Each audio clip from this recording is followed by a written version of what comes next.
not come from a weak, ineffective, jelly-back people that when trouble happens, we find a safe space and try to find a counselor to talk about it.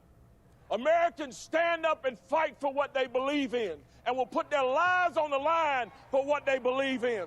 They will put their money where their mouth is.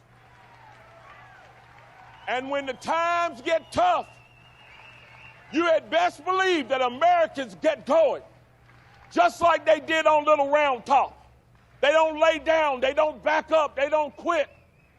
They stand up with everything in them and they push forward.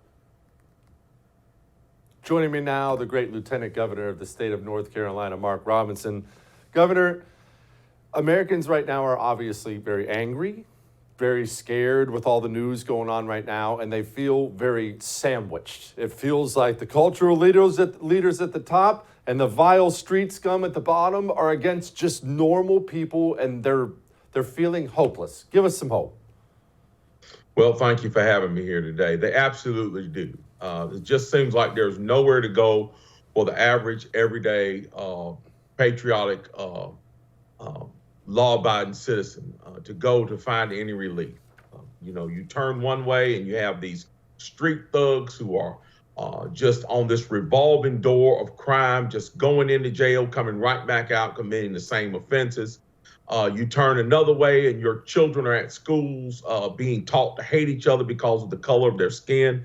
You turn another way and then you find, that the government is about to hire 87,000 new IRS agents to harass them.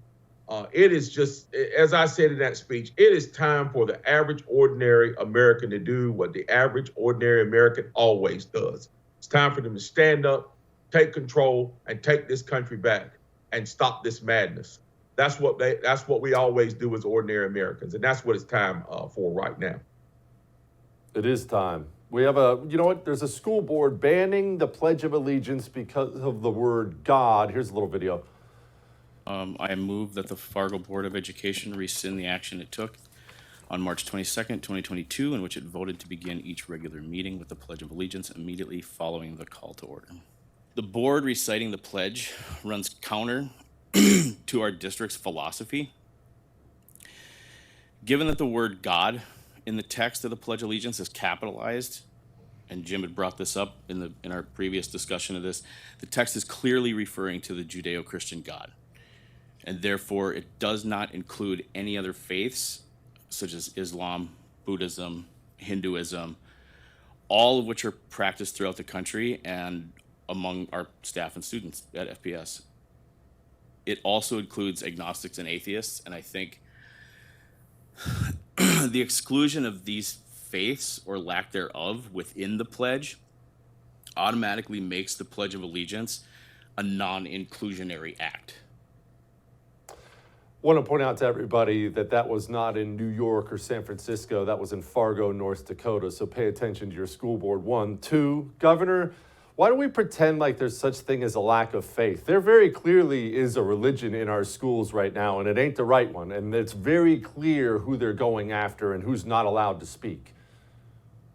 It's just another case of people, trying to push God out of the public square. Look, these people can rant and rave and try to use all these fancy words and dig around in dictionaries and find the right words all they want.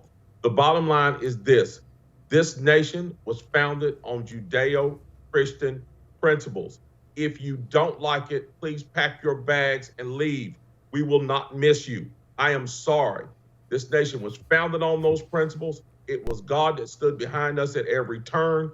At every turn this nation has ever faced, we always turn towards God to pray towards him to get us out of situations that we get into. One of the things that irks me more than anything, and I hate to say this, is that we will have prayers at schools after school shootings, but refuse to have prayer at schools before they happen to ensure that they won't. This country has got to realize something. We have got to realize that this engine that we run on was fueled by those principles that we find in our Bible. And without those principles, this nation will no longer work. Don't miss Jesse Kelly Breaks History, Che Guevara, the latest episode of a new series available now exclusively for First TV supporters. Visit the First TV app or thefirsttv.com to subscribe and start watching today.